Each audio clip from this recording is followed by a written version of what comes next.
मोक्षमार्गस्य नेतारम् भेतारम् कर्मभूभृता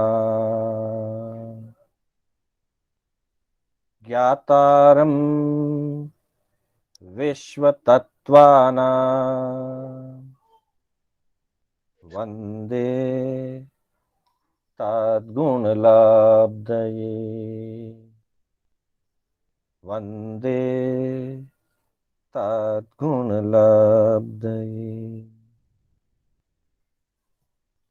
अनंत उपकारी, आस्था के आयाम, चरम तीर्थंकर श्रमण भगवान महावीर को वंदन। प्रभु की परंपरा में विचरण करने वाले परम आदरणीय समस्त चारित्रात्माओं को वंदन। आत्मबंधुओं, सुशील माताओं एवं बहनों, श्री कर्नाटक जैन स्वाध्याय संघ बैंगलोर के तत्वावधान में आयोजित आगम गाथा विवेचन की इस विशेष कक्षा में मैं शांतिलाल बोहरा आप सभी का हार्दिक स्वागत एवं अभिनंदन करता हूं। बंधुओं, हमारी कक्षा जो आगम गाथा विवेचन पर चल रही है, ये इसका चौथा सत्र है और चौथे सत्र में हम कर्म स्वरूप की चर्चा कर रहे हैं। जैसा कि कल हमारी चर्चा हुई, इससे पूर्व हमने धर्म स्वरूप, विनय स्वरूप और आत्म स्वरूप की चर्चा की और इसी क्रम में हम अब कर्म स्वरूप की चर्चा कर रहे हैं। कल की गाथा में हमने देखा कि कर्म बंधन का जो मूल कारण है, रूट कॉज जिसको कहते हैं, रूट कॉज ऑफ कर्म, वो है राग और द्वेष। राग और द्वेष के कारण से मोह से प्रभावित बनी हुई आत्मा, मोहावेश में आविष्ट आत्मा कर्म का बंध करती है और कर्म बंधन के कारण जन्म और मरण का दुख होता है। जन्म और मरण को ही ज्ञानियों ने, तीर्थंकर भगवंतों ने दुख कहा है। इसकी चर्चा हमने कल की कक्षा में की थी। क्यों इससे जन्म और मरण होता है, क्यों दुख होता है कर्मों से, क्या क्या इसके विशिष्ट कारण है, किस किस प्रकार से कर्म हमारे साथ अपना प्रभाव बताता है, उसकी चर्चा हम आज की गाथा में करने जाएंगे। आज की गाथा उत्तराध्ययन सूत्र के कर्म प्रकृति नाम के 33वें अध्ययन से ली गई है। 33वें अध्ययन की ये 16वीं गाथा है। एक बार इसका उच्चारण सुनेंगे, फिर हम इसकी चर्चा करेंगे। एया ओ मूल पयडियो उत्तराओ य आहिया पये सगम खेत कालेय भावम च उत्तरम सुन। एया ओ मूल पयडियो उत्तराओ य आहिया पये सगम खेत कालेय भावम च उत्तरम सुन। उत्तराध्ययन सूत्र के अंतर्गत प्रभु महावीर ने अपने जीवन की, अपने केवली पर्याय की अंतिम देशना देते हुए अनेक महत्वपूर्ण सिद्धांतों का प्रतिपादन किया। अंतिम भलावण के रूप में उत्तराध्ययन सूत्र को प्रस्तुत किया। उत्तराध्ययन सूत्र की एक विशेषता ये भी है कि प्रभु ने बिना किसी के प्रश्न पूछे अपनी ओर से सब कुछ प्रस्तुत किया। अन्य अन्य आगमों में जहां जहां प्रसंगवश जिन जिन साधकों ने, श्रोताओं ने, मुनियों ने अथवा श्रावकों ने प्रश्न पूछे, उसके अनुसार उत्तर दिया। लेकिन उत्तराध्ययन सूत्र में प्रभु ने स्वतः स्वयं ही अपनी ओर से इसको प्रस्तुत किया। और चूंकि अपनी ओर से प्रस्तुत किया, किसी के पूछने पर नहीं बताया, इसलिए जगह जगह पर उन्होंने श्रोताओं को चेताया, श्रोताओं को जागृत किया, जागरूक किया, और बार बार सुन शब्द या सुने ही शब्द, सुनेह शब्द, ऐसे शब्दों का उत्तराध्ययन सूत्र में अनेक बार प्रयोग हुआ है, बार बार प्रयोग हुआ है। अर्थात प्रभु ने सबको जागृत करते हुए विशेष रूप से ध्यान देकर सुनने की आज्ञा दी, अनुज्ञा दी। तो इस गाथा में कहा गया कि एयाओ मूल पयड्डियो, एयाओ यानी ये, मूल पयड्डियो मूल प्रकृतियां, उत्तराओ या आहिया, और उत्तराओ उत्तर, उत्तर प्रकृतियां आहिया कही गई है। अर्थात 33वें अध्ययन में चूंकि यह 16वीं गाथा है, तो उसके पूर्व की 15 गाथाओं के अंदर मूल प्रकृतियां, कर्म की जो मूल प्रकृतियां होती है, ज्ञानावर्णीय, दर्शनावर्णीय आदि 8 जो कर्म के भेद कहे गए हैं, उनको मूल प्रकृतियां कहा जाता है। और फिर उनकी जो प्रभेद कहे गए हैं, जैसे ज्ञानावर्णीय का मति ज्ञान, श्रुत ज्ञान, मति ज्ञानावर्णीय, श्रुत ज्ञानावर्णीय, इसी तरह से 8 कर्मों की अलग अलग संख्याओं में जो उत्तर प्रकृतियां कही गई है, वो उन पूर्व की 15 गाथाओं में, पहली गाथा से लेकर 15 गाथाओं तक में मूल प्रकृतियों और उत्तर प्रकृतियों का स्वरूप बताया गया है। यहां कहा जा रहा है एयाओ मूल पयड्डियो उत्तराओ या आहिया, कि पहले मूल प्रकृतियां और उत्तर प्रकृतियां कही जा चुकी है। मतलब इस 16वीं गाथा से पहले उन 15 गाथाओं में कही जा चुकी है। अब यहां पे इस 16वीं गाथा से लेकर के आगे पये सगम खेत कालेय, पये सगम यानी प्रदेशाग्र, प्रदेशों के अग्र प्रमाण, अर्थात जो कर्म आत्मा के साथ बंधते हैं, चिपकते हैं, उनके जो स्कंद होते हैं, उनके जो परमाणु या प्रदेश होते हैं, उसकी अपेक्षा यहां बात कही गई है पये सगम। खेत, खेत यानी क्षेत्र, एरिया, कालेय काल, स्थिति, कर्मों की अपनी एक स्थिति होती है, कर्मों के कुछ प्रदेश होते हैं, कर्मों की प्रकृतियां होती है, कर्मों का स्वभाव या रस या भाव होता है। इन सारे स्वरूपों से सम्मिलित, चारों अपेक्षाओं से सम्मिलित होकर के कर्म अपना काम करता है। इसलिए कहा पय सगम, प्रदेशों के अग्र प्रमाण, अर्थात कितने प्रदेश कर्म रूप में बंधे, उनको प्रदेश बंध कहा जाता है। खेत, क्षेत्र की अपेक्षा से कहां के कर्म बनते हैं, कहां पर बंधते हैं। काले, बंधे हुए कर्मों का काल या स्थिति कितनी होती है। फिर भावम, भाव यानी यहां पे अनुभाव या अनुभाग जिसको कहते हैं, रस, उन बंधे हुए कर्मों में रस किस प्रकार का होता है, कितना होता है। च उत्तरम, और उत्तरम यानी आगे, सुन यानी सुनिए।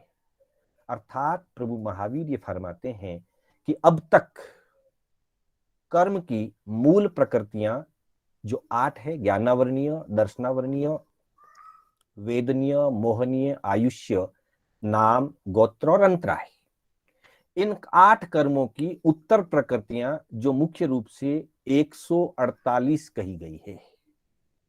मूल रूप से कर्मों के 2 विभाग हैं, घाती कर्म और अघाती कर्म। घाती कर्म में ज्ञानावर्णीय, दर्शनावर्णीय, मोहनीय और अंतराय, ये 4 कर्म होते हैं, और इनके क्रमशः उत्तर भेद या उत्तर प्रकृतियां ज्ञानावर्णीय की 5, दर्शनावर्णीय की 9, मोहनीय की 28 और अंतराय कर्म की 5।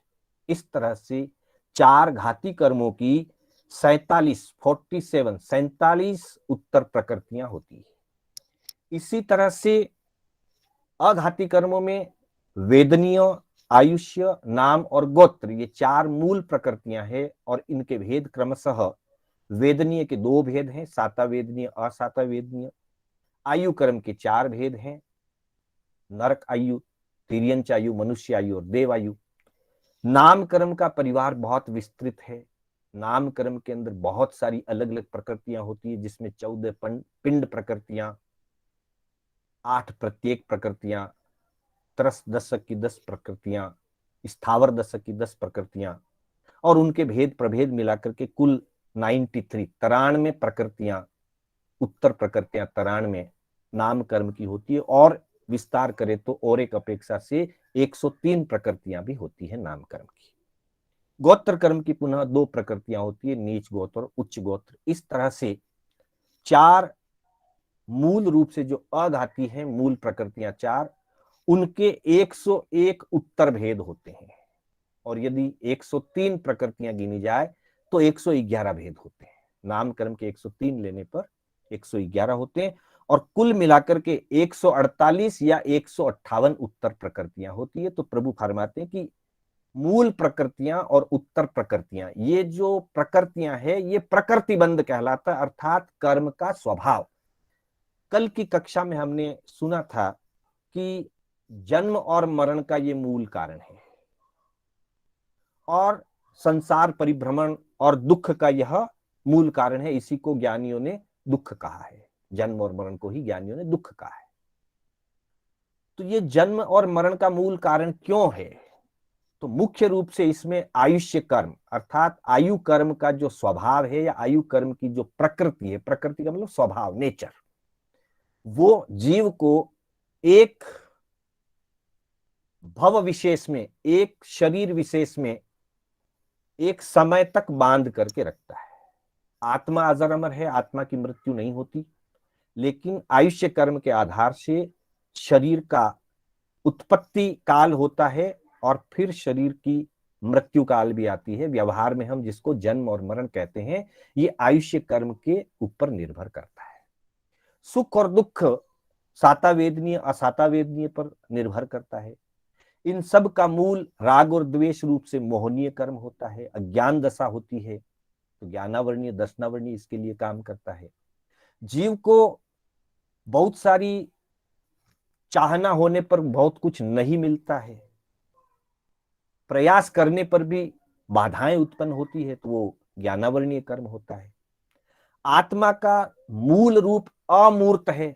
हमने आत्म स्वरूप की जब चर्चा की तब हमारी बात हुई थी अमूर्त भावा, आत्मा का मूल स्वरूप अमूर्त रूप है, अरूपी है आत्मा। फिर भी वो विभिन्न शरीर को, विभिन्न गति जातियों को वो धारण करता है, रंग और रूप के आधार से शरीर का निर्माण होता है। तो ये सारा नाम कर्म के आधार पर निर्धारित होता है। तथा व्यवहार दृष्टि से और जीवन की व्यवस्थाओं की दृष्टि से कोई व्यक्ति उच्च कुलीन कहलाता है, उच्च कुलीन कार्य करता है, और कोई व्यक्ति निम्न कहलाता है, वो हीन कार्य करता है। यह गोत्र कर्म के द्वारा निर्धारित होता है। तो कर्म में वो स्वभाव बनता है। जो भी कर्म बंधते हैं उन कर्मों में सबसे पहले कर्म का स्वभाव बनता है कि कौन सा कर्म आत्मा के किस गुण को बाधित करेगा अथवा किस प्रकार की परिस्थितियां उत्पन्न करेगा। यह कार्य प्रकृतिबंध से होता है, जिसकी मूल प्रकृतियां 8 है और उत्तर प्रकृतियां 148 या 158 भी कही गई है। इन 148 या 158 प्रकृतियों के आधार पर, कुल प्रकृतियों के आधार पर व्यक्ति का पूरा जीवन निर्धारित होता है। सबसे पहले वो मनुष्य बनेगा, नरक बनेगा, तिर्यंच बनेगा या देव बनेगा, यह निर्धारित होता है। कितने समय तक जीवित रहेगा, उस भव में कितने समय तक रहेगा, यह निर्धारित होता है। इसके साथ ही उसका रंग, रूप, आकार, ज्ञान, बुद्धि, शक्ति, शारीरिक शक्ति, यश, अपयश, अनुकूलताएं, प्रतिकूलताएं, बाधाएं, संयोग, वियोग, ये सारी चीजें कर्म प्रकृतियों से निर्धारित होती है, जिसको प्रकृतिबंध कहते हैं। उसके बाद अगले स्तर पर प्रदेश बंध की चर्चा हुई है, पये संगम। जिस समय कर्म का बंध होता है, कितने प्रदेश आत्मा के साथ बंध को प्राप्त होते हैं, उसको प्रदेश बंध कहा जाता है या पये संगम, प्रदेश के अग्र प्रमाण कहा जाता है। अर्थात प्रदेशों पर पूर्वबद्ध कर्मों के ऊपर जैसे जैसे नए कर्म आकर के जुड़ते हैं, चिपकते हैं, तो वो कितनी क्वांटिटी में होते हैं, यह निर्धारण प्रदेश बंद के द्वारा होता है। मुख्य रूप से समझने की बात यह है कि जीव एक परमाणु हमारे काम नहीं आता, सिंगल परमाणु जीव के काम नहीं आता, संख्यात और असंख्यात परमाणुओं का स्कंद भी जीव के काम नहीं आता, लेकिन अनंत प्रदेशी जो स्कंद होते हैं वो जीव के काम आते हैं। जीव उसको कर्मों के रूप में ग्रहण करता है। कार्मण वर्गणा के जो पुद्गल होते हैं, पुद्गल स्कंद होते हैं, उनको जीव ग्रहण करता है और ग्रहण करके आत्मा के साथ बंध को प्राप्त होता है। उसे प्रदेश बंध कहते हैं। बंधुओं, प्रकृति बंध जिसमें 148 प्रकृतियां हैं, और प्रदेश बंध एक एक कर्म के अंदर, एक एक कर्म प्रकृति के अंदर कितने कितने कर्म वर्गणा के पुद्गल चिपकते हैं, उस क्वांटिटी को प्रदेश बंध कहते हैं। प्रदेश बंध के द्वारा क्वांटिटी डिसाइड होती है और प्रकृति बंध के द्वारा नेचर या स्वभाव निर्धारित होता है कि वो किस रूप में जीव को अपना प्रभाव दिखाएगा। साथ ही एक बात और समझनी है कि कर्म बंध के जो मूल कारण राग द्वेष कहे गए हैं, राग द्वेष कषाय रूप हैं, और हमारी उस कषाय के आधार पर जो प्रवृत्ति होती है उसको योग कहा जाता है। अर्थात हम मन, वचन और काया से जो कुछ करते हैं और उसके पीछे क्रोध, मान, माया, लोभ, विषय, विकार, राग द्वेष जो भी उसके पीछे रहता है वो कषाय का रूप है, और हमारी प्रवृत्ति, हमारी एक्टिविटी वो योग का रूप है। योग और कषाय के निमित्त से कर्मों का आश्रव होता है, कर्मों का बंध होता है, उसके साथ में लेस्या काम करती है। लेस्या एक तरह से बीच में गम या पेस्ट का काम करती है। ये द्रव्य रूप से, भाव रूप से तो वो आत्मा के परिणाम है। तो यहां योग के निमित्त से प्रकृति बंध और प्रदेश बंध का निर्धारण योग के द्वारा होता है, और साथ ही स्थिति बंध और अनुभाव बंध या अनुभाग बंध भी कहते हैं, रस बंध भी कहते हैं, उसका निर्धारण कषाय के द्वारा होता है। बीच में एक रह जाता है क्षेत्र। क्षेत्र का मतलब है आत्मा जिस क्षेत्र में, लोक के जिस क्षेत्र में आत्मा अवस्थित है, अवगाहित है, आत्म प्रदेश जहां जहां है वहीं वहीं से कर्म पुद्गलों को ग्रहण किया जाता है। बाहर से खींच करके कर्म पुद्गलों को ग्रहण नहीं किया जाता है। आत्मा लोक के जिस क्षेत्र में अवगाहित है वहीं के कर्म पुद्गलों को आत्मा ग्रहण करके बंध को प्राप्त करती है। और वैसे कहा गया है कि आत्मा के सभी प्रदेश कर्मों से बंधते हैं। कोई भी प्रदेश कर्म बंध से रहित नहीं होता है। एक जीव में असंख्यात प्रदेश होते हैं और एक एक प्रदेश पर अनंत कार्मण वर्गणा पुद्गल स्कंद उसके साथ चिपकते हैं। तो ये क्षेत्र की अपेक्षा से कहा गया जिस क्षेत्र में आत्मा अवस्थित है उसी क्षेत्र में रहे हुए कार्मण वर्गणा के पुद्गलों को वो ग्रहण करती है। उसके बाद में आता है काल। काल का अर्थ होता है स्थिति, जिसको स्थिति बंध कहा जाता है। समुचय रूप से कम अंतर्मुहूर्त की स्थिति कर्म के बंध के रूप में बंधती है, और अधिक से अधिक किसी भी एक कर्म की स्थिति 70 करोड़ा करोड़ी सागरोपम हो सकती है। और वैसे अलग अलग कर्मों की अपेक्षा से हर कर्म की जगन्य स्थितियां, उत्कृष्ट स्थितियां अलग अलग प्रकार से बताई गई है। कर्म प्रकृति के थोकड़े में हम विशेष रूप से पूरे विस्तार के साथ उसको जान सकते हैं, पर समुचय रूप से जब कषाय युक्त कर्मों का बंधन होता है तो जगन्य से जगन्य अंतर्मूर्त की स्थिति का कर्म बनता है, और अधिक से अधिक मिथ्यात्व मोहनीय का बंध अगर उत्कृष्ट रूप से हो तो 70 करोड़ा करोड़ी सागरोपम का कर्म बनता है। जिस समय जीव कषाय से मुक्त हो जाता है, वीतराग दशा में पहुंच जाता है, 11वें 12वें या 13वें गुणस्थान की स्थिति में पहुंच जाता है, तो वहां कषाय नहीं होता, मात्र योग होता है। तो ऐसी स्थिति में जो ईरियापथिक कर्म के द्वारा, ईरियापथिक क्रिया के द्वारा जो सातावेदनीय कर्म की प्रकृति 11वें 12वें 13वें गुणस्थान वाली जीव को जो बनती है वो 2 समय की स्थिति टोटल होती है। पहले समय में बंद होता है और दूसरे समय में उसका वेदन होकर के फिर निर्जरा हो जाती है। वो वीतराग की अपेक्षा से, पर सामान्य अपेक्षा से जगन्य अंतर्मुख से उत्कर्ष सित्तर कोड़ा कोड़ी सागरोपम तक की स्थिति का कर्म का बंध समय समय पर अलग अलग रूप में होता रहता है। फिर अलग अलग प्रकृतियों की स्थितियां अलग अलग प्रकार की है। साता वेदनी की अलग स्थिति है, असाता वेदनी की अलग स्थिति है, ज्ञानावर्णी की उत्कृष्ट 30 कोड़ा कोड़ी सागरोपम है, नाम कर्म और गोत्र कर्म की उत्कृष्ट 20 कोड़ा कोड़ी सागरोपम है, अंतराय कर्म की भी 30 कोड़ा कोड़ी सागरोपम है, मोहनीय कर्म की उत्कृष्ट 70 कोड़ा कोड़ी, और जगन्य सबकी अंतर्मुख। वीतराग की अपेक्षा से जगन्य 2 समय की स्थिति। तो ये सारा जो निर्धारण होता है वो कषायों के आधार पर निर्धारित होता है। जितनी कषाय की तीव्रता होगी, कर्म की स्थिति उतनी ही लंबी बनेगी, उतने ही लंबे टाइम ड्यूरेशन का कर्म बनेगा। और कषाय जितने मंद होंगे उतनी अल्प स्थिति का और न्यूनतम रूप में अंतर्मूर्त का। और कषाय रहित दशा होगी तो मात्र 2 समय, जो कि नहीं के बराबर है। इसलिए कहा कि कषाय के आधार से स्थिति का निर्धारण होता है। स्थिति के बाद में आता है भावम च उत्तरम सुन। भाव यानी रस, भाव यानी अनुभाव, अनुभाग। कर्मों का जो वेदन होता है, जो कर्म बंधे, उन कर्मों में स्वभाव बन गया, उन कर्मों की स्थिति हो गई, उतने उतने समय तक वो हमको अपना प्रभाव देंगे। लेकिन वो प्रभाव किस रूप का देंगे? मंद देंगे या तीव्र देंगे? अति तीव्र देंगे या अत्यंत मंद देंगे? वो जो अनुभूति होगी हमको, बंधुओं, जीव को अनुभूति मात्र रस की होती है अथवा प्रकृति की होती है। स्थिति चलती रहती है, उतना पता नहीं चलता, और प्रदेशों का हमें बिल्कुल पता नहीं चलता।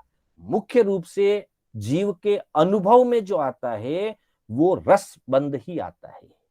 रस के आधार से ही हमें पता चलता है कि मेरे ज्ञानावर्णीय का उदय चल रहा है या मेरे दर्शनावर्णीय का चल रहा है, मेरे साता वेदनीय का चल रहा है या मेरे असाता वेदनीय का चल रहा है। जब किसी कार्य में बाधाएं आती है तब हमें पता चलता है कि मेरे अंतराय कर्म का उदय है। जब बार बार शरीर में पीड़ा उत्पन्न होती है तब हमें पता चलता है कि मेरे असाता वेदनीय कर्म का उदय है। बार बार पढ़ने पर, सीखने पर ज्ञान नहीं चढ़ता है तब हमें पता चलता है कि मेरे ज्ञानावर्णीय और दर्शनावर्णीय कर्म का उदय चल रहा है। बार बार अपयश हो रहा है, बार बार मेरे शब्दों का अनादर हो रहा है, तब पता चलेगा कि मेरे अशुभ नाम कर्म का उदय चल रहा है। और बार बार यश कीर्ति होगी, वचनों को आदर मिलेगा, तब पता चलेगा कि मेरे शुभ नाम कर्म का उदय है। बार बार क्रोध आ रहा है, लोभ आ रहा है, बार बार विकार उठ रहे हैं मन में, न चाहने पर भी विकार की भावनाएं आ रही है, कामनाएं बढ़ रही है, वासनाएं बढ़ रही है, पता चलेगा मेरे मोहनीय कर्म का उदय चल रहा है। और जिस जीवन को हम जी रहे हैं उससे पता चलेगा कि मेरे आयुष्य का उदय। अभी हम मनुष्य जैसा जीवन जी रहे हैं, मनुष्य भव जी रहे हैं, हमें पता चलेगा हमारे मनुष्य भव का उदय। तो मूलतः जीव को अनुभव में जो आता है वो रस उदय आता है।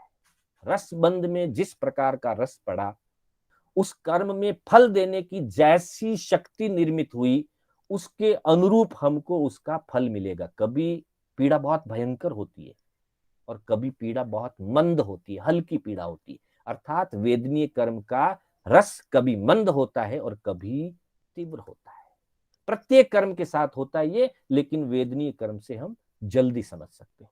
तो इस तरह से बंधुओं, ये जो 4 प्रकार की स्थितियां, मूलतः प्रकृति बंध जिसमें कर्म का स्वभाव निर्धारित होता है, प्रदेश बंध में कर्म पुद्गलों की संख्या यानी कि क्वांटिटी का निर्धारण होता है, स्थिति बंध में वह कर्म हमको कितने समय तक हमारी आत्मा के साथ जुड़ा रहेगा, धीरे धीरे निकलता रहेगा, पर कुल कितने समय तक वो प्रभावित करेगा जीव को, वो स्थिति बंध में निर्धारित होता है।